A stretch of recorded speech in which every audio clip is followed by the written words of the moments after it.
अरे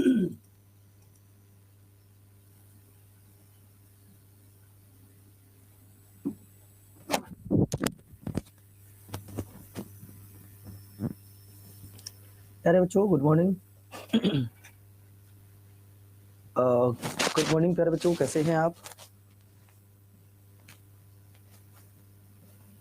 good morning बच्चों, राधे राधे।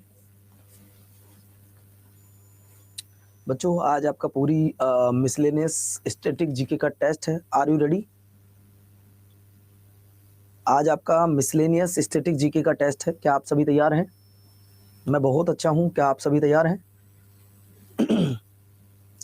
दोस्तों आपसे एक बात कहना चाहता हूं। वैसे तो कुछ लोग कहते हैं कि गुरुजी आपको पता नहीं दिन प्रतिदिन क्या हो गया है, आपकी एज बढ़ने के बजाय कम हो रही है। बच्चे बोल देते हैं, कई सारे ऐसे मैंने देखा है बच्चों को कि गुरुजी आपकी एज बढ़ रही है कम हो रही है। तो दोस्त मैं एक चीज़ आपसे कहना चाहता हूँ, बस आप हमेशा खुश रहिए, चाहे कितने भी दुखी हों। लोग अपने आप जलते रहेंगे, बात खत्म। तुम पढ़ाई पे अपना ध्यान दो। बहुत सारे वो लोग होंगे जो चाहेंगे कि इसका सिलेक्शन ना हो, लेकिन बच्चों सिलेक्शन होगा। 110% होगा आपका सिलेक्शन। दुनिया की कोई ताकत नहीं जो आपके सिलेक्शन को रोक ले। पता है जिस दिन सिलेक्शन होगा उस दिन घर वाले खुश होंगे, ना हुआ जिस दिन सिलेक्शन होगा घर वाले खुश, ना हुआ तो मोहल्ले वाले खुश हो जाएंगे। ये बात आप याद रखना।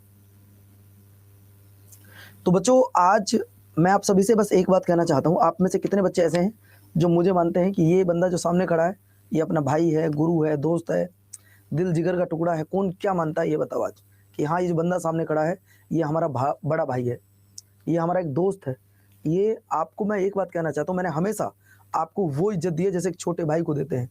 एक उस तरीके से आपको पढ़ाया जैसे एक छोटी बहन सामने बैठी हो। जिस दिन ये क्लास खत्म होगी न जाने वो हम क्लास छोड़ के कैसे जा पाएंगे, हमें आप बड़े याद आएंगे। क्योंकि इस क्लास से मुझे इतना लगाव, इतना प्यार हो गया, न जाने क्यों बच्चों। हम सीरियसली बता रहे हैं शशांक, सीरियसली कि आप मेरी फैमिली के मेंबर बन गए हो। सच में बताएं, आपको पता नहीं क्या फील होता है मैंने जानता है, लेकिन मुझे हमेशा ये लगता है कि अब आप सारे मेरी फैमिली के मेंबर हो।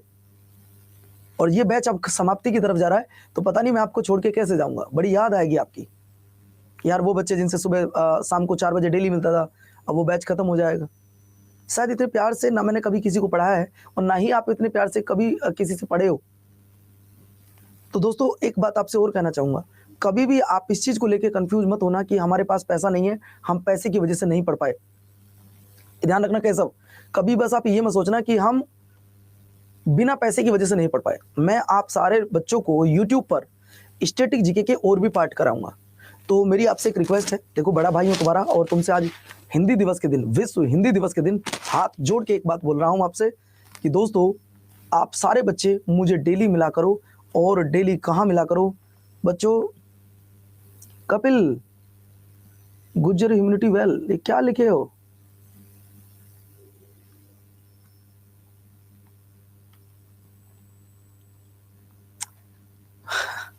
तो अभी तो है 2-3 क्लास। मैं सीरियसली बता रहा हूँ, तुम रो पड़ोगे जिस दिन मैं क्लास छोड़ के जाऊंगा।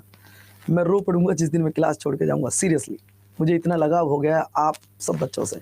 बाकी मर्जी भगवान की है, क्या होगा कैसे होगा समय बताएगा। लेकिन मैं सीरियसली कह रहा हूँ, जिस दिन ये बैच खत्म होगा उस दिन हमारी आंखें बड़ी नम होंगी और आप भी उदास होंगे कि पता नहीं भैया क्यों चले गए। ठीक है, तो चलो बच्चों क्लास की शुरुआत करते हैं। आज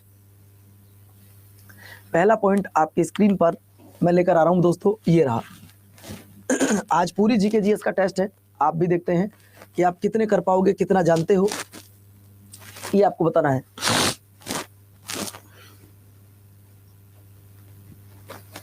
नहीं स्वाति, बैच खत्म हो जाएगा। ये सवाल पूछा है उसने, how many members of the constitute assembly the signature the constitution of India, यानी कि जब हमारे देश का संविधान तैयार हुआ था तो कितने लोगों ने उस पर हस्ताक्षर किए थे? तो दोस्तों ध्यान रखना 284 ने।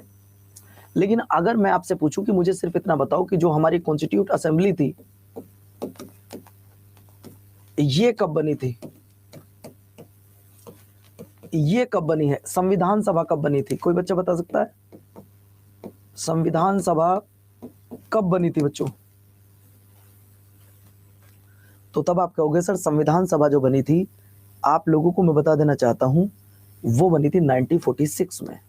भैया स्ट्रेटेजी के में इतना ही सिलेबस, अभी क्लास बची है बाबू, अभी खत्म नहीं हुआ बैच, अभी 4-5 क्लास और बची हैं, परेशान मत हो। अगला सवाल आपकी स्क्रीन पर ये रहा, निम्नलिखित में से कौन सा स्थल हड़प्पा युग में समुद्री व्यापार का साक्ष्य दिया करता था। आपको ये बताना है दोस्तों, हड़प्पा सभ्यता में कौन सा स्थल था जो समुद्री रास्तों से व्यापार किया करता था।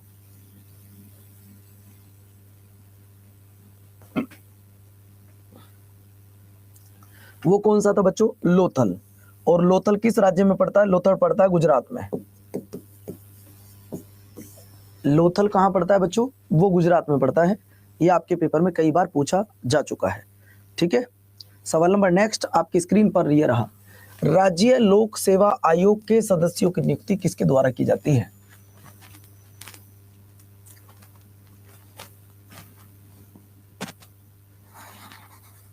राज्य लोक सेवा आयोग के सदस्यों की नियुक्ति किसके द्वारा की जाती है। ये सवाल पेपर में कई बार पूछा गया है, मैं जानता हूं। देखिए, राज्य लोक सेवा आयोग के मेंबर की अगर बात करूं, स्टेट पीएससी की बात करूं, तो ये जो अपॉइंट किए जाते हैं ये बच्चों राज्यपाल के द्वारा किए जाते हैं। अगर यहाँ यूपीएससी के चेयरमैन होता, चेयरमैन ऑफ यूपीएससी होता, अगर सवाल यहाँ होता चेयरमैन ऑफ यूपीएससी होता, तो बच्चों तब आपका जवाब राष्ट्रपति आता है ना, ये आपको याद रखना। तो B will be the right answer. अगला सवाल, राज्य वित्त आयोग कैसी ऑर्गेनाइजेशन है। सॉरी, आज बहुत सर्दी है बच्चों, और सुबह सुबह आज क्या हुआ, हम बहुत ठंडे पानी में आज स्नान कर लिए, तो हालत आज खराब हो गई। सुबह 5 बजे बहुत ठंडा पानी था, तो आज हम बस उसी में नहा लिए।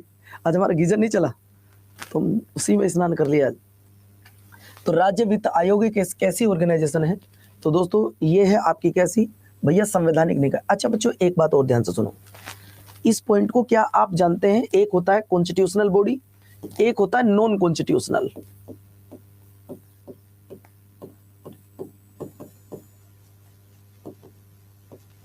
इन दोनों में आप अंतर जानते हो बच्चों, एक कॉन्स्टिट्यूशनल बॉडी होती है, एक नॉन कॉन्स्टिट्यूशनल होती है। दोस्तों कैसे, मैं आपको बताता हूं। मैं आपका भाई तो नहीं हूं, लेकिन आप मुझे दिल से भाई मानते हो, लेकिन आपके किसी डॉक्यूमेंट्स में ना मेरा नाम है, ना आपका किसी भी डॉक्यूमेंट्स में मेरा नाम नहीं है कि मैं तुम्हारा भाई हूं।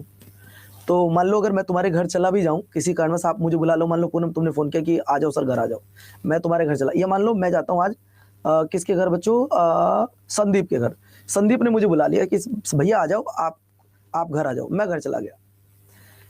इसके मोहल्ले की अगर कोई महिला और कोई पुरुष या पूछते हैं तो ये कौन है, तो पड़ोस वाले कहेंगे गैर, इसका भाई है, गैर है, ये इनका सगा नहीं है, इनका क्या है बच्चों, इनका ये गैर है, ठीक है। तो ये तुम्हें याद रखना होगा। सानू सर मेरी क्लास चल रही है।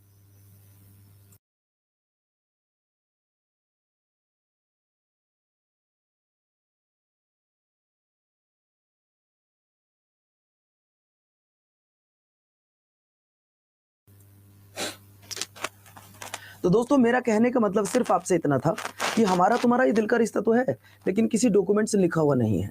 उसी तरीके से बच्चों जो संविधान में लिखा हुआ है वो कॉन्स्टिट्यूशनल है, और जो संविधान में लिखा हुआ नहीं है बच्चों संजय, वो नॉन कॉन्स्टिट्यूशनल है। जैसे अगर मैं आपसे पूछूं प्लानिंग कमीशन, मैं अगर आपसे पूछूं प्लानिंग कमीशन, हिंदी में बोलते हैं बच्चों योजना आयोग, क्या योजना आयोग संविधान के किसी आर्टिकल में थी? अब इसे खत्म करके नीति आयोग बना दिया गया है, नीति कमीशन बना दिया है। तो ये बताओ क्या ये संविधान के किसी आर्टिकल में है? आप बताओ। तो आपसे अगर कोई पूछे कि कॉन्स्टिट्यूशनल बॉडी क्या होती है और नॉन कॉन्स्टिट्यूशनल क्या होती है, तो कॉन्स्टिट्यूशनल वो होती है जिसकी चर्चा संविधान में की जाती है, नॉन कॉन्स्टिट्यूशनल वो होती है जिसकी चर्चा संविधान में नहीं की जाती है। जैसे आप परिवार में हो तो कॉन्स्टिट्यूशनल, और मैं तुम्हारे परिवार में आ रहा हूं तो नॉन कॉन्स्टिट्यूशनल। ये ध्यान रखना बच्चों, है ना। तो ये तरीका कैसा लगा आपको समझाने का? जबकि ऐसा नहीं है, मैं आपका भाई हूँ, आप मेरे भाई हो, आप मेरी छोटी बहन हो, मैं आपका भाई हूँ। वो एक दिल का रिश्ता है। कई बार अपने सगे अपना साथ छोड़ देते हैं, लेकिन जो दिल के रिश्ते होते हैं वो कभी हमारा साथ नहीं छोड़ते हैं। जैसे आप सब हमारे छोटे भाई जैसे, छोटी बहन जैसी बन गई हो शायद कुछ बच्चों के लिए। कुछ तो कहेंगे अरे पढ़ा मास्टर जी, क्या बात कर रहे हो। अगला देखिए सवाल नंबर नेक्स्ट आपकी स्क्रीन पर ये रहा, निम्नलिखित में से कौन संविधान सभा का गैर कांग्रेसी सदस्य था? गैर कांग्रेसी सदस्य, मतलब जिनका कांग्रेस से कोई रिलेशन नहीं था, वो थे मेरे प्यारे साथियों आपके बाबा साहब भीमराव अंबेडकर जी। दोस्तों बाबा साहब भीमराव अंबेडकर जी की जितनी तारीफ करूं उतनी कम है, जितनी तारीफ करूं उतनी कम है। ये दुनिया के अगर मैं कहूं 7 अजूबे हैं, 8वें अजूबे की बात करूं तो कोई अलग बात नहीं होगी दोस्तों। इतने पढ़े लिखे लोग, इतने शालीनता के साथ जीने वाले व्यक्ति, वो कौन थे बाबू? वो थे बाबा साहब भीमराव अंबेडकर जी, जिन्होंने सबके लिए काम किया है।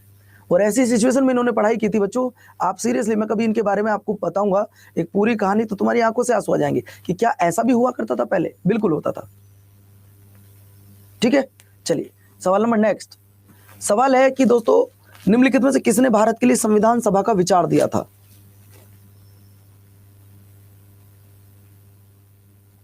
सोनम जल्दी बताओ। मैंने आपसे, अच्छा एक बात और, मैंने कल आपसे कहा था कि बाबा साहब भीमराव अंबेडकर जी को मरणोपरांत भारत रत्न मिला था।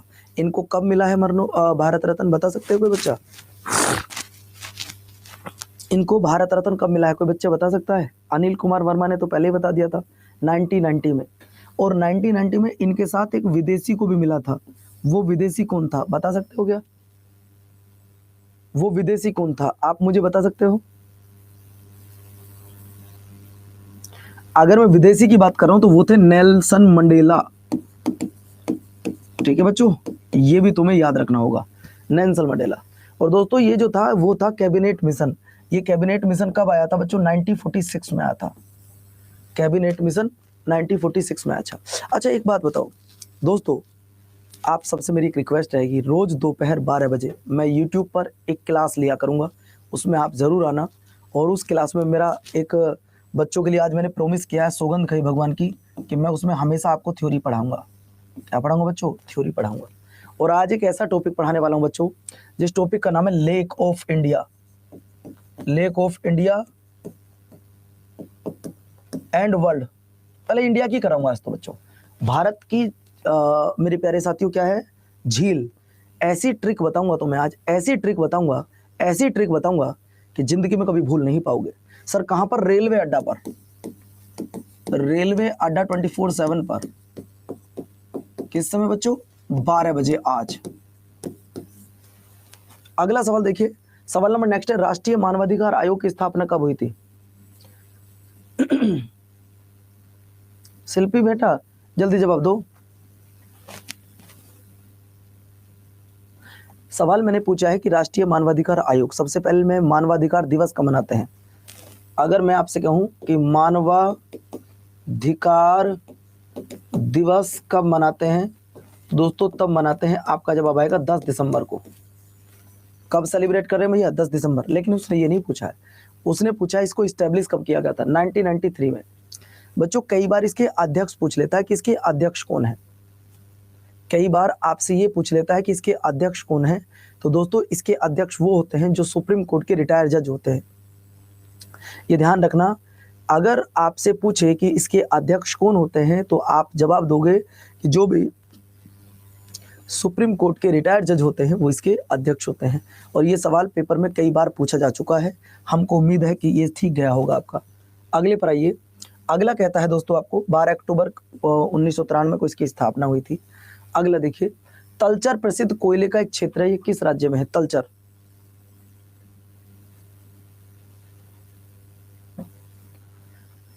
तलचर प्रसिद्ध कोयला क्षेत्र है, ये कहां पर स्थित है? मध्य प्रदेश, छत्तीसगढ़, बिहार या उड़ीसा? तब दोस्तों तलचर की अगर मैं बात करूं तो तलचर हो जाएगा मेरे प्यारे साथियों आपका उड़ीसा में। कहां पर हो जाएगा? उड़ीसा में। झरिया कोयले की खान कहां हो जाएगी? झारखंड में। अगला देखिए, अगला सवाल आपके, सोना मुख्यतः कहां पाया जाता है? भारत में सोने की खान कौन सी है, वो ये कहना चाहता है। देखिए खेतड़ी की अगर मैं बात करूं तो ये तो राजस्थान में है। अगर मैं खेतड़ी की बात करता हूं तो ये तो राजस्थान में है। खेतड़ी किसके लिए प्रसिद्ध है जरा बताओगे आप मुझे? कटनी एमपी में, ये सीमेंट के लिए प्रसिद्ध है, ये भी नहीं है। पन्ना और कोलार, ये दो बचे आंसर, बताओ जरा। गुरुजी पन्ना तो हीरे के लिए जाना जाता है, तो बचा क्या बच्चों? बचा कौन सा? C will be the right answer. Next देखिएगा, नेक्स्ट सवाल है कि हमारे देश का संविधान किस तिथि को पूरा हुआ था?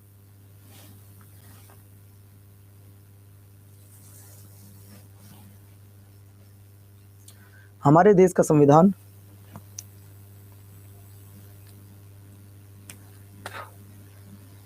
किस तिथि को पूरा हुआ था?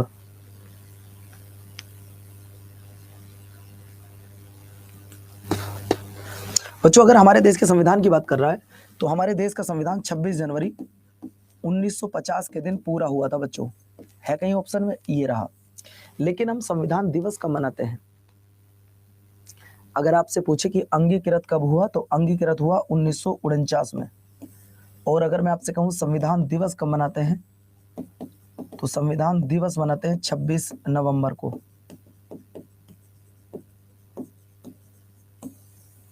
ये तुम्हें याद रखना है। सवाल नंबर नेक्स्ट देखिएगा। ठीक है भैया, चलो अगला सवाल देखिए। चलो, निम्नलिखित में से किसने कहा था कि संविधान को संघवाद सही ढांचे में स्थापित नहीं किया गया है? वंदना जवाब दो। 1930 में पहली बार स्वतंत्रता दिवस मनाया था हेमंत पवार जी। तो तब आप लोगों का जवाब आ जाएगा सर ये कहा था अय्यर साहब जी ने। अगला देखिए, अखिल भारतीय हरिजन संघ की स्थापना कब हुई थी? सवाल अच्छा है, सवाल अच्छा है, जवाब दीजिएगा। अखिल भारतीय हरिजन संघ की स्थापना कब हुई थी? बच्चों एक तो सवाल ये आता है, आज मुझे क्या हुआ है, एक तो हरिजन पत्रिका, इसको किसने विमोचन किया है? अगर मैं हरिजन पत्रिका की बात कर रहा हूं तो ये बच्चों गांधी जी ने किया है। किसने किया है? गांधी जी ने। हरिजन पत्रिका का जो विमोचन किया है वो गांधी जी ने किया है। 1932 में ऐसा हुआ था, ये आपको याद रखना है। 1930, 1931, 1932 तीन गोलमेज सम्मेलन हुए थे दोस्तों, ये भी ध्यान रखना। अगर आपसे पूछे तीन गोलमेज सम्मेलन हुए हैं वो कब कब हुए हैं? पहला 1930, दूसरा 1931, तीसरा 1932। इन तीनों गोलमेज सम्मेलन में तेज बहादुर सप्रू और बाबा साहब भीमराव अंबेडकर जी ने भाग लिया था। लेकिन अगर मैं आपसे पूछूं इनमें से गांधी जी ने किस में भाग लिया बच्चों? मैं अगर आपसे पूछूं कि गांधी जी ने किस में भाग लिया था तो दोस्तों गांधी जी ने लिया था दूसरे में। और गांधी जी को नंगा फकीर कह दिया था, इस वजह से गांधी जी नाराज हुए। और गांधी जी ने क्या किया बच्चों? गांधी जी ने, आपको बताना चाहता हूं, वहां से छोड़ दिया वो सब कुछ। और उससे पहले गांधी जी ने एक एग्रीमेंट भी किया था, 5 मार्च 1931 को गांधी और इरविन के बीच में हुआ था। अगला सवाल देखिए, सवाल नंबर नेक्स्ट कहता है कि किस वर्ष एज 60 वर्ष थी किसकी? राज्य लोक सेवा आयोग, है ना, वो 62 वर्ष कर दी गई। ऐसा कब हुआ था बच्चों?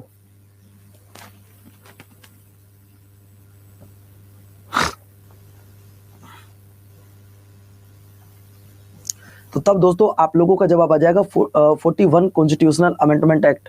नेक्स्ट आपको बताना है सबको मुफ्त और मुफ्त कानूनी सहायता किस आर्टिकल में दी जाती है? मुफ्त कानूनी सहायता किस आर्टिकल में दी जाती है?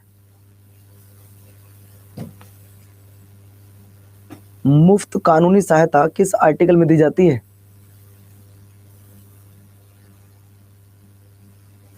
देखिए अगर मैं बात कर रहा हूं 51 के ए, इसमें फंडामेंटल ड्यूटीज हैं, इसमें फंडामेंटल ड्यूटीज हैं यानी कि मूल कर्तव्य हैं, ये तो नहीं हो सकता। 40 की बात करूं तो ग्राम पंचायत है।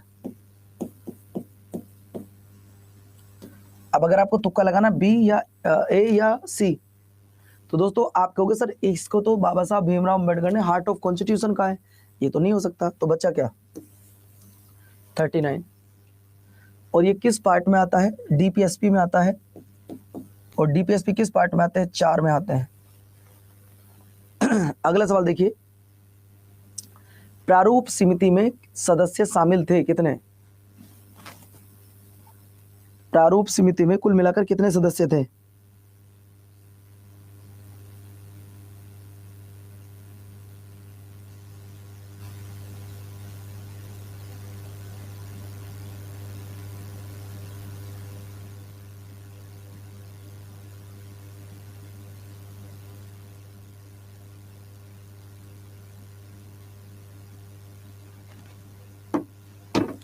देखिए प्रारूप समिति की अगर बात करो इसमें टोटल 1+6 यानी कि टोटल 7 मेंबर थे। टोटल कितने थे? 7। इसके अगर आपसे अध्यक्ष पूछे, अध्यक्ष कौन थे? इसे ड्राफ्टिंग कमेटी कहते हैं बाबू। इसे कहीं पर ड्राफ्टिंग कमेटी मिलेगा, कहीं पर नहीं। नहीं बेटे, टोटल 7 थे। अगर मैं आपसे पूछूं इसके अध्यक्ष कौन थे? इकोनॉमिक्स में पढ़ाऊंगा, आप परेशान मत। इसके अध्यक्ष थे बाबा साहब भीमराव अंबेडकर जी। अगला देखो दोस्तों, इसको पढ़ के और तब बताओ मुझे। मैं आपको 20 सेकंड का समय दे रहा हूं। सवाल बड़ा है, इस सवाल को सोच के जवाब देना बेटे, जबरदस्ती मत करना। बताओ इनमें से कौन सा सही है?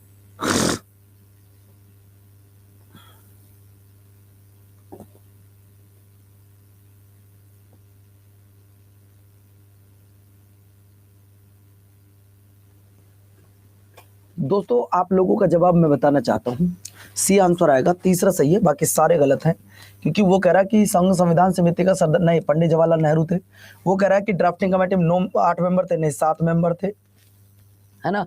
वो कह रहा है कि गुरुजी पृथ्वी 4 घटक, ये बिल्कुल गलत है। तो यार एक ही ठीक है बस, इसमें तो सारे गलत लिखे हुए हैं यार। सिर्फ इसका तीसरा वाला ठीक है, बाकी सारे गलत है। बताओ किस किस का सही था ये? अच्छा, आज मेरी पहली डेमो क्लास है बच्चों। आज 12 बजे कितने बच्चे आ रहे हैं एक बार जरा कमेंट बॉक्स में पीएम लिखोगे। रेलवे अड्डा पर आज 12 बजे कितने बच्चे आ रहे हैं एक बार कमेंट बॉक्स में पीएम लिखोगे, पीएम। आज पहली क्लास है मेरी, मतलब स्टैटिक जीके की पार्ट नंबर 1 है आज। रेलवे अड्डा पर, रेलवे अड्डा 24/7 पर आज मेरी पहली क्लास है। 12 बजे बच्चों मैं आज पढ़ाने वाला हूं lake of India. Lake of India. यार हम आपसे सिर्फ गुजारिश कर रहे हैं, आप लोग जरूर आइएगा। अगर आप मेरे साथ हो, मेरे छोटे भाई का आज फर्ज अदा करना चाहते हो, तो शिवानी मैं आज वेट करूंगा आप सबका। अगला सवाल देखिए, रेडियो तरंगों को परावर्तित करने वाली वायुमंडलीय परत कौन सी है? वायुमंडलीय परत कौन सी है? हेमंत भैया जवाब दीजिएगा, तो तब आप लोगों का जवाब आ जाएगा लोनोस्फीयर। अगला देखिए, सहरिया जनजाति मुख्यतः कहां पर निवास करती है? सहरिया,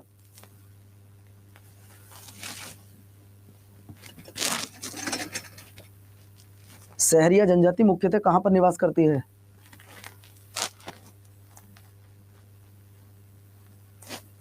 अगर मैं सहरिया जनजाति की बात करूं तो सर ये करती है आपके राजस्थान में। अगला देखिए, अगर मैं बात कर रहा हूं मेरे प्यारे बच्चों, कौन सा अनुच्छेद जो कैग से रिलेटेड है? कैग,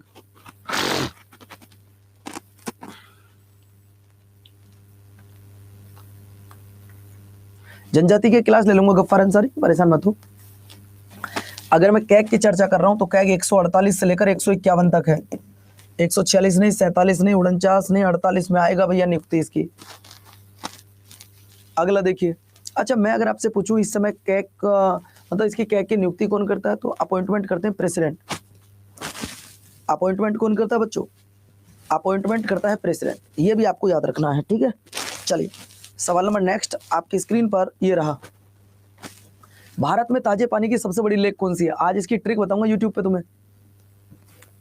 आज तुम्हें इसकी लेक की ट्रिक बताऊंगा, जिंदगी में कभी नहीं भूल सकते आप। और उसका छोटा सा आपको हिंट दे दूं, छोटा सा हिंट दे दूं, जिस झील के पीछे ताल लगा हो, ताल, ताल से ताल मिला, ताल से ताल, सुक्कर ताल, नैनीताल, नोकचुकिया ताल, भीम ताल, राक्षस ताल, 7 ताल, सारी झील उत्तराखंड में है। सारी झील उत्तराखंड में है, जिस झील के पीछे ताल लगा हो, ठीक है बच्चों। जिस झील के आगे नाग लगा हो, नाग की पत्नी नागिन, नागिन के पापा शेषनाग, शेषनाग की वाइफ बैरी नाग, बैरी नाग के 2 बेटे जिनमें एक डल वो है निठल्ला और एक है बुलर जो है कमल्ला। तो डल और बुलर ये कहाँ की झील है? जम्मू एंड कश्मीर की। ये दोनों झील जम्मू एंड कश्मीर की हैं बच्चों, ये जम्मू कश्मीर की हैं, ये दोनों उत्तराखंड के हैं। बताओ जिंदगी में कभी ट्रिक भूल पाओगे? आप कभी भूल पाओगे? विक्की राणा, आप कभी भूल पाओगे जो मैंने अभी आपसे बोला? ऐसी मैं बहुत सारी आज ट्रिक लेकर आ रहा हूं, बहुत सारी ट्रिक। मुझको उम्मीद है कि आप हमारा साथ देकर बच्चों वहां पे जरूर जुड़ेंगे, ठीक है? आप मेरे साथ जरूर जुड़ेंगे, बाकी मर्जी आपकी है यार, मैं तो सिर्फ बता सकता हूं आपको। सवाल नंबर नेक्स्ट सवाल देखो दोस्तों। कोपेनहेगन संग्रहालय की सामग्री में पाषाण, कांस्य और लौह युग का त्रियुगीय विभाजन किया गया था। किसने किया था बच्चों? ये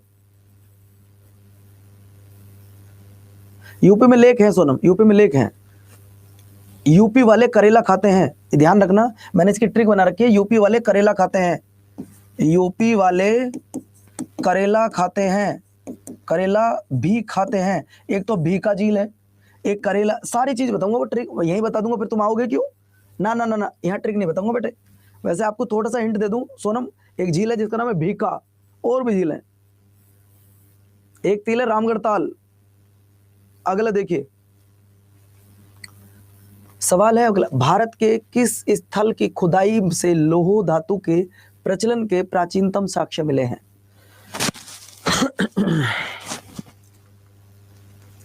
तो तब आप लोगों का जवाब आ जाएगा बच्चों, रंजी खेड़ा। अगला, बिहार का शोक किस नदी को कहा जाता है?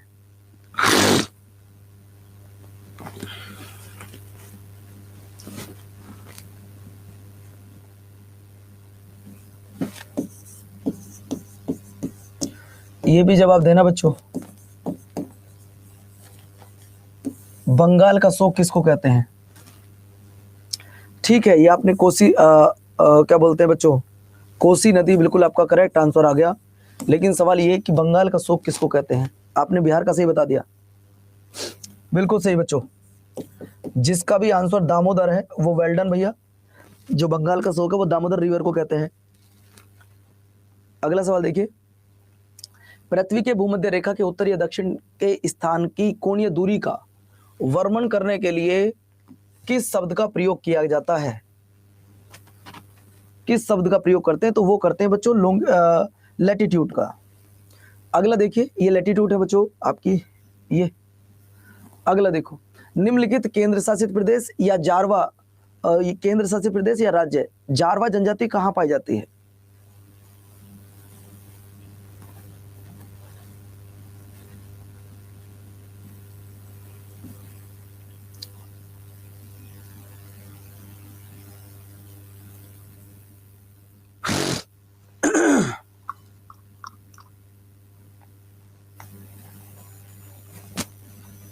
दोस्तों जारवा जनजाति आपको मिलेगी अंडमान निकोबार द्वीप समूह में। इसकी एक खास बात है कि इसने 16वीं लोकसभा में पहली बार वोट डाली थी। ये लिख लो नोट करके, इस जनजाति ने पहली बार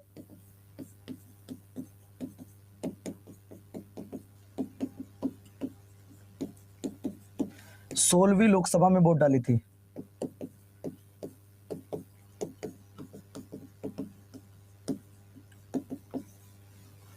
अगला देखिए, अगला सवाल, ये जनजाति है बच्चों, और कभी किसी का शिकल देखकर हंसना नहीं चाहिए, तो काले लोग हैं या ये गोरे लोग हैं, क्योंकि काया माया छाया का कभी घमंड नहीं करना चाहिए। कब आएगी कब खत्म हो जाएगी पता नहीं चलेगा। कब आप सुंदरता का प्रतीक दिखने वाले बच्चे करे हो रहे मैं तो गुरुजी बहुत सुंदर हूं, तो कभी कभी अपने काया माया छाया का कभी घमंड मत करना, ये भी इंसान है। और मैं इसीलिए लोगों के दिल में रहता हूं कि मैं कभी किसी चीज को लेकर भेदभाव नहीं करता हूं। नदी का एक चौड़ा सिरा जो समुद्र से मिलता है उसे क्या कहा जाता है? नदी का जो एक चौड़ा सिरा है वह समुद्र से मिलता है, वह क्या कहलाता है? तो तब दोस्तों आप लोगों का जवाब आ जाएगा गुरुजी, उसे कहते हैं ज्वार नदमुख, एस्चुरी। अब ज्वार नदमुख तो याद नहीं रहते, लेकिन एस्चुरी जरूर याद रह जाएगा। अगला देखिए, पानीपत की पहली लड़ाई कब हुई थी? देखो बच्चों, वैसे लड़ाई से दूर रहा करो, ये घर वाले भी आपके कहते होंगे, और मैं भी आपसे कह रहा हूँ कि लड़ाई वड़ाई से दूर रहो बच्चों, लड़ाई में कुछ नहीं रखा है। लेकिन फिर भी अगर ये सवाल आ गया है कि पानीपत की लड़ाई कब हुई है पहली, तो पानीपत की 3 लड़ाइयाँ हुई हैं, हम तीनों के बारे में जान लें। देखो, पहली लड़ाई हुई थी 1526 में, दूसरी हुई थी 1556 में, और तीसरी हुई थी 1761 में। पहले तो जिस बच्चे को ना पता हो कि कब कब हुई हैं, तो 3 आपके ये युद्ध हुए हैं, जिसमें पहला हुआ था बाबर और लोधी। अब ये ऑप्शन गलत है कायदे के अनुसार, कौन सा लोधी था? जब तक आपको यही ना पता चलेगा तो कैसे बताओगे बच्चों? तो बाबर और इब्राहिम लोधी, बाबर और इब्राहिम लोधी। बाबर और इब्राहिम लोदी के बीच में युद्ध हुआ था बच्चों, ये याद रखना। अकबर और हैमू के बीच में दूसरा हुआ था, सेकंड हुआ था बच्चों। मुगल और ब्रिटिश के बीच में हटाओ कोई नहीं है, अकबर लोदी हुआ ही नहीं कभी। चलिए अगला सवाल, कामिनी किसकी सहायक नदी है? कामिनी किसकी सहायक नदी है?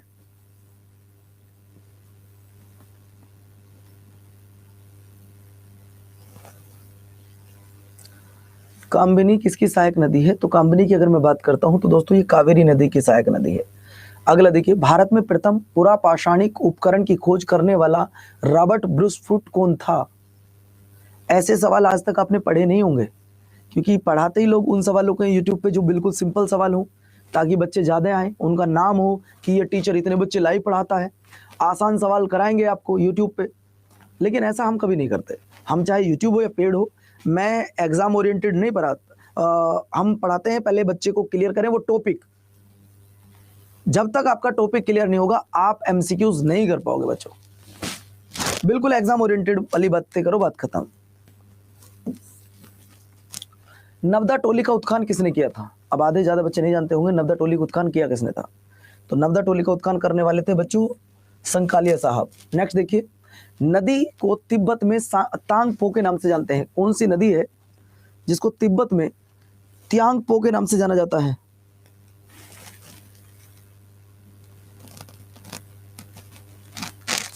वह कौन सी नदी है जिसे तिब्बत में त्यांगपो के नाम से जाना जाता है? तो त्यांगपो के नाम से जानते हैं मेरे प्यारे बच्चों किसको?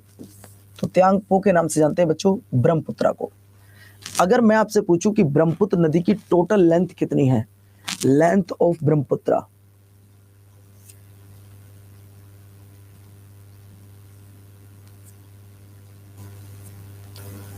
ब्रह्मपुत्र नदी की लंबाई कितनी है? इस सवाल अगर मैं आपसे पूछूं तो आपका आंसर क्या आएगा? सर जी ब्रह्मपुत्र नदी के बारे में जब बात करते हो तो ब्रह्मपुत्र नदी की जो लंबाई है, पहले गंगा की लिख लो 2525, ब्रह्मपुत्र की 2900 किलोमीटर, और बच्चों इंडस की लिख लो, सिंधु की 2880।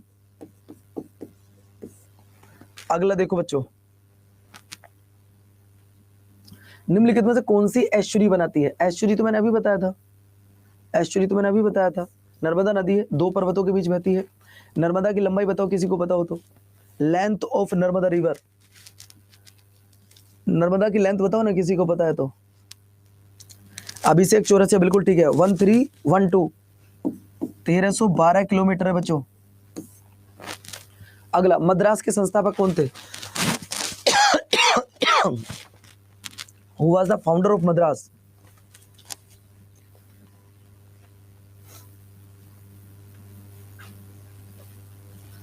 मद्रास के संस्थापक कौन थे?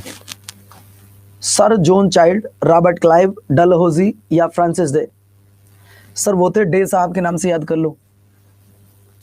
अगला सवाल आपकी स्क्रीन पर, पृथ्वी के महाद्वीपीय सतह क्रस्ट में प्रचुर मात्रा में पाया जाने वाला खनिज कौन सा है?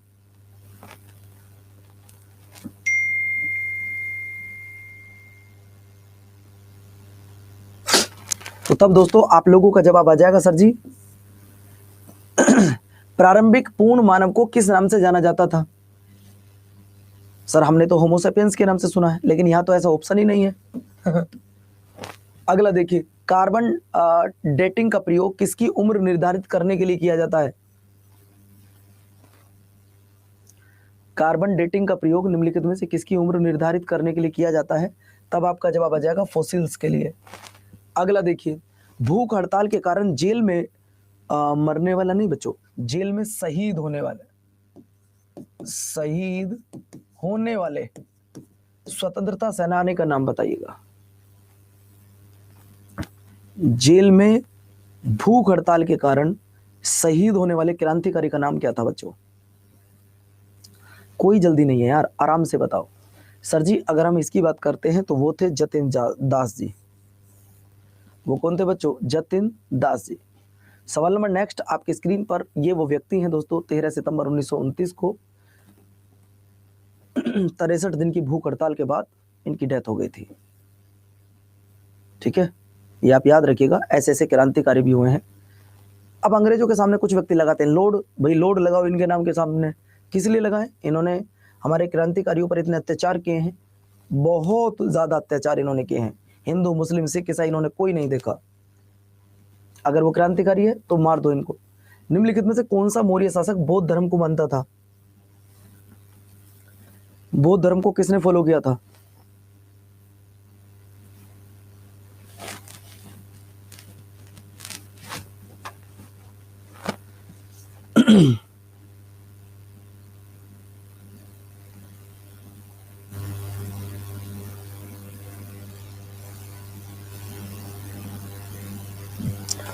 बौद्ध धर्म को देखो बच्चों, ये 4 व्यक्ति लिखे हैं। जैसे समुद्रगुप्त है, इसे भारत का नेपोलियन कहा जाता है, इनका कोई मतलब नहीं है धर्म से। यहाँ ये थे अशोक।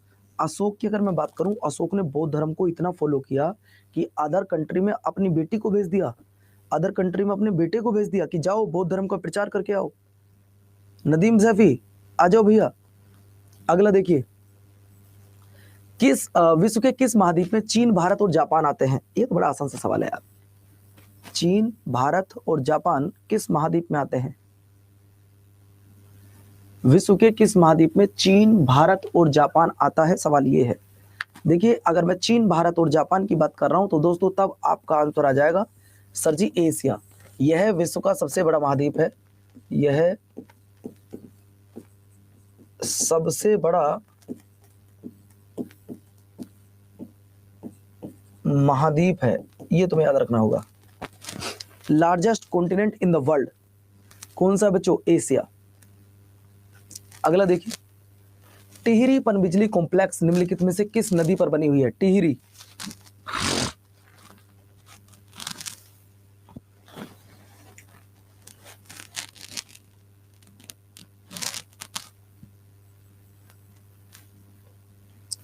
अगर मैं टिहरी की बात कर रहा हूं तो टिहरी की बच्चों भागीरथी। देखिए, अच्छा अगर मैं आपसे पूछूं भागीरथी और अलकनंदा, ये दोनों कहां आकर मिलती हैं बच्चों? ये दोनों कहां आकर मिलती हैं?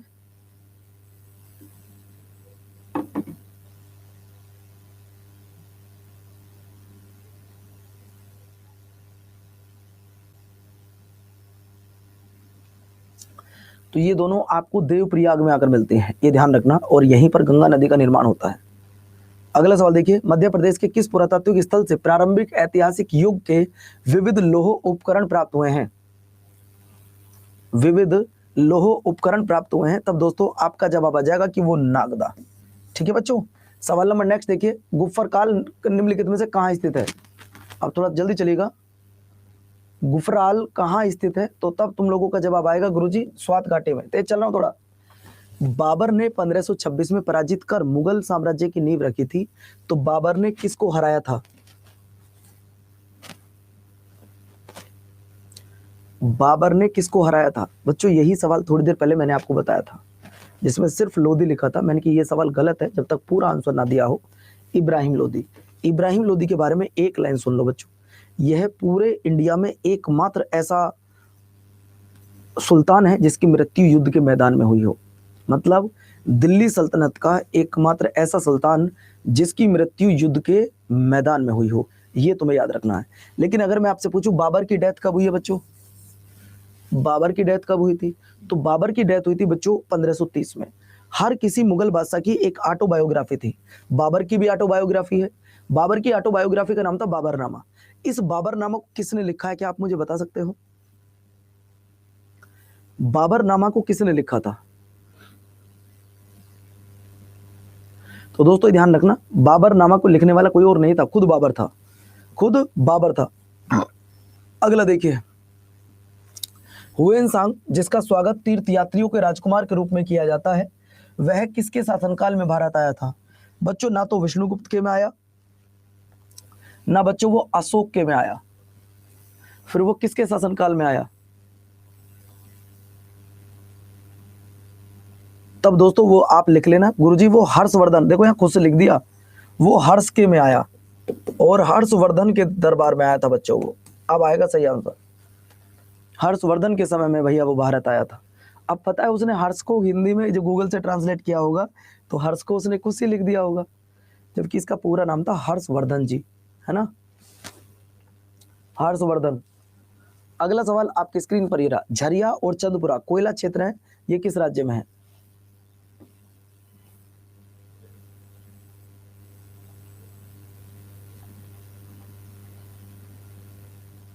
देखिए कोयला सबसे ज्यादा मैंने अभी आपको बताया था कहां पर मिलेगा, झारखंड में, तो ये खान भी वहीं की होगी पक्का, सीधी सी बात है। अगला देखो बच्चों, गोपाल कृष्ण गोखले ने किसकी स्थापना की थी? गोपाल कृष्ण गोखले ने किसकी स्थापना की थी? अगर मैं गोपाल कृष्ण गोखले की बात करता हूं तो गोपाल कृष्ण गोखले कौन थे पहले सुनो। हमारे भारत का सबसे बुरा दौर चल रहा था बच्चों, 1902 से लेकर 1920 तक का जो समय रहा है वो बहुत बुरा समय था बच्चों, बहुत बुरा समय था। ऐसा क्यों कह रहा हूं पहले वो सुनिएगा। 1903 में अंग्रेज, 2 में दिल्ली दरबार लगाया, 4 में अकाल पड़ा, 5 में बच्चों बंगाल विभाजन हो गया, 6 में मुस्लिम लीग हो गई, 7 में 7 में कांग्रेस टूट गई, 8 में कई सारे क्रांतिकारियों को मार दिया गया, 9 में मार्लियामेंटो अधिनियम आ गया। तो दोस्तों जब या तो हमारे क्रांतिकारियों को मारा जा रहा था या उन्हें जेल में डाला जा रहा था, तब गोपाल कृष्ण गोखले जो नरम दल के नेता थे वो उठते हैं और 1905 में बच्चों क्या करते हैं, सर्वेंट्स ऑफ इंडिया सोसाइटी की स्थापना करते हैं और इंडिया से तुरंत अफ्रीका के लिए निकल जाते हैं, इंडिया से अफ्रीका के लिए निकल जाते हैं। वहां जाकर ये गांधी जी से मिलते हैं, वहां जाकर ये गांधी जी से मिलते हैं और गांधी जी इनकी बातों से इतने प्रभावित हुए, इतने प्रभावित हुए कि इनको दोस्तों अपना राजनीतिक गुरु मान लिया। तो सवाल पूछ सकता है कि गांधी जी के राजनीतिक गुरु कौन थे? तो गांधी जी के राजनीतिक गुरु बाबू गोपाल कृष्ण गोखले ही जी यही थे। अगला सवाल देखिए, कौन सा आयोग संवैधानिक उपबंधों द्वारा स्थापित नहीं है? यानी कि इनमें से आपको बताना कौन सा नॉन कॉन्स्टिट्यूशनल बॉडी है।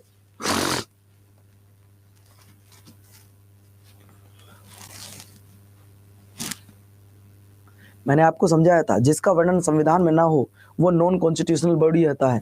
ये 324 में, 315 में है, 280 में है, लेकिन योजना आयोग किसी आर्टिकल में नहीं आती है। योजना आयोग का खत्म करके एक नया आयोग बनाया गया है, उस आयोग का नाम क्या है? योजना आयोग को खत्म करके एक आयोग बनाया गया है, उसका नाम है बच्चों नीति आयोग। अगला सवाल देखिए, सवाल नंबर लो भैया, अभी आया ना वो सवाल, योजना आयोग की स्थापना कब हुई थी?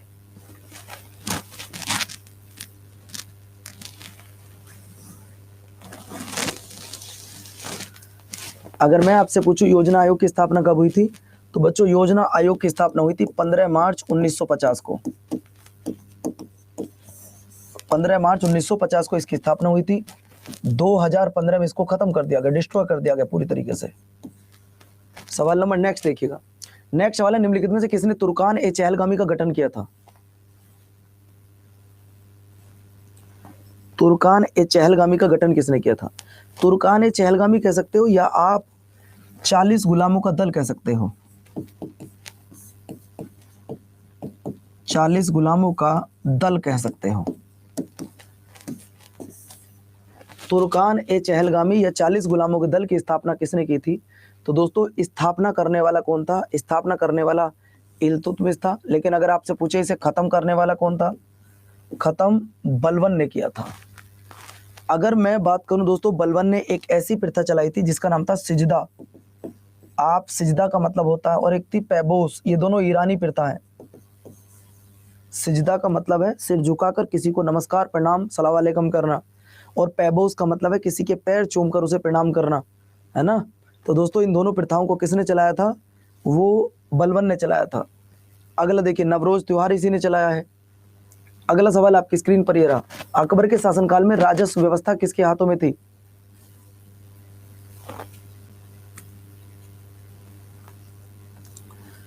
भैया जो रिवेन्यू सिस्टम है वो किसके हाथ में था? सर जी रिवेन्यू सिस्टम था टोडरमल के हाथ में। अगला देखिए, भारतीय अर्थव्यवस्था को किस रूप में बताया जा सकता है या वर्णित किया जा सकता है?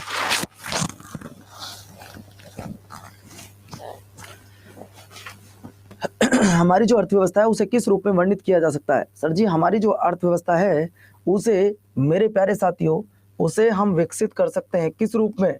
सर जी उसको हम कर सकते हैं विकासशील अर्थव्यवस्था, या फिर अगर यहाँ पे मिक्स इकोनॉमी होता, मैं मिक्स में बता देता दोस्तों, मिश्रित अर्थव्यवस्था है भारत की। अगला देखिए, योजना आयोग के प्रथम अध्यक्ष कौन थे? इस सवाल का जवाब जो नहीं दे पाएगा समझो बच्चों, वो तैयारी नहीं कर रहा है।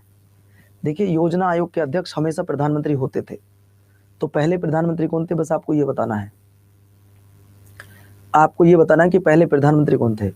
अगर मैं पहले प्रधानमंत्री की बात कर रहा हूँ तो पहले प्रधानमंत्री कौन थे, पंडित जवाहरलाल नेहरू। बस बात खत्म हो गया। अब अगर आपसे सवाल पूछो योजना आयोग के अंतिम अध्यक्ष कौन थे, तो जवाब क्या आएगा। मैं अगर आपसे एक सवाल पूछूं कि योजना आयोग के अंतिम अध्यक्ष कौन थे, तो जवाब आपका क्या आएगा। तो दोस्तों, योजना आयोग खत्म हुआ 2015 में, और 2015 में प्रधानमंत्री कौन थे, मोदी जी। आंसर मोदी जी आ जाएगा। और अगर आपसे पूछूं नीति आयोग के पहले अध्यक्ष कौन थे, तो भी मोदी जी आ जाएगा। योजना आयोग की पहली महिला अध्यक्ष इंदिरा गांधी जी थी, सबसे कम समय के लिए अटल बिहारी वाजपेयी जी थे। तो जो पूछे बताओ यार। अगला सवाल देखिए, कल्याणकारी राज्य की अवधारणा भारतीय संविधान में कहां पाई जाती है।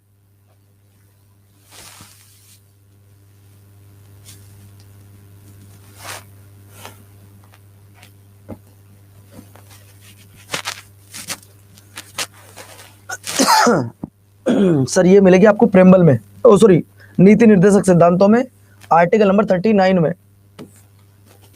अगले पर आओ, राज्य के नीति निर्देशक सिद्धांतों के को किसने कहा था कि यह एक चेक की तरह है जो बैंक अपनी मर्जी की तरह अदा करेगा। सिद्धांत बैंक के चेक की तरह है जो अपनी मर्जी से तय करेगा, ये कहा था बच्चों प्रोफेसर केटी शाह जी ने। ठीक है, अगला देखिए सवाल नंबर नेक्स्ट, कोई नई अखिल भारतीय सेवा किस प्रकार शुरू की जा सकती है। योजना कब शुरू हुई थी, 1951 में रुचि। पहली योजना है 1951 में। तब आपका जवाब आएगा बच्चों का संविधान की धारा 312 के तहत। नीति निर्देशक सिद्धांतों को कौन सा इनमें सही बता रहा है, तो तब आपका जवाब आ जाएगा ए, सकारात्मक निषेधाज्ञा। भारत के संविधान का कौन सा भाग अंतर्राष्ट्रीय शांति और सुरक्षा को बढ़ावा देता है। सर पहले ये तो पता लगे कि ये किस आर्टिकल में आता है, अंतर्राष्ट्रीय शांति हो या अंतर्राष्ट्रीय सुरक्षा हो। ये बच्चों आर्टिकल नंबर 51 में आता है, आर्टिकल नंबर 51 में आता है। और दोस्तों अगर ये आर्टिकल नंबर 51 में आता है तो आर्टिकल नंबर 51 क्या है, डीपीएसपी में आता है। ये किस में आता है, डीपीएसपी में। तो एग्जामिनर आपको कंफ्यूज करेगा, लेकिन आपको होना नहीं है। आपको बताना है भारतीय संविधान के तहत धन का संकेंद्रण का उल्लेखन कहां पर है। तो बच्चों यह तो कहीं पर भी नहीं है।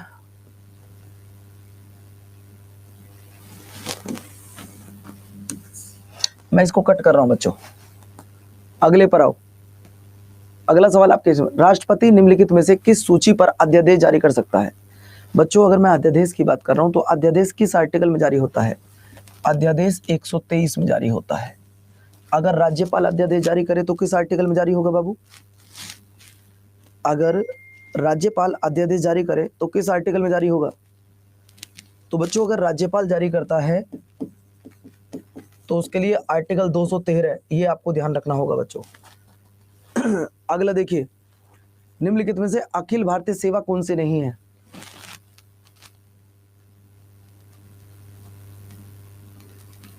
निम्नलिखित में से कौन सी अखिल भारतीय सेवा नहीं है, तो दोस्तों आपका जवाब आ जाएगा भारतीय विदेश सेवा। अगला देखो, कौन सा स्थानीय सरकार का मामला नहीं है, इनमें से कौन सा स्थानीय सरकार का मामला नहीं है, जवाब आएगा कानून और व्यवस्था। अगला देखिए, निम्नलिखित में से कौन सा अनुच्छेद केंद्र और राज्य 1983 में कौन सा आयोग केंद्र सरकार, केंद्र और राज्यों के बीच संबंधों से रिलेटेड था। तो भैया उसका नाम था सरकारी आयोग। उसका नाम क्या था बाबू, सरकारी आयोग। अगला देखिए, मोहिनीअट्टम भारत के किस राज्य में किया जाता है। और अगर मैं मोहिनीअट्टम की बात करूं तो मोहिनीअट्टम कोई लोक नृत्य नहीं है, मोहिनीअट्टम एक शास्त्रीय नृत्य है। मोहिनीअट्टम की अगर बात कर रहा हूं तो ये क्लासिकल डांस है। ठीक है बच्चों, और ये कहाँ होता है, केरल में। तो बच्चों क्लास कैसी लगी आपको ये बताओ पहले तो। अब 2-3 दिन आपकी क्लास नहीं होगी, अब शायद आपकी क्लास 15-16 तारीख में होगी। ये बताओ क्लास कैसी लगी। बाकी तुम्हें लगता है कि मुझे पवन भैया के साथ जुड़ा रहना है, ये मेरा अपना भाई है, तो गूगल पे जाके पवन मोरल लिख देना, वहाँ आपको मेरी सारी चीज़ मिल जाएंगी, सारी प्रोफाइल। आप वहाँ पे जुड़ जाना, इंस्टा पे, फेसबुक पे, जहाँ भी तुम्हें जाना है आप वहाँ पे जुड़ सकते हो। बाकी रही बात मेरे प्यारे साथियों, आज एक ही क्लास है बस, आज और कोई क्लास नहीं होगी। मैं अब आप सबका 12 बजे इंतजार करूं?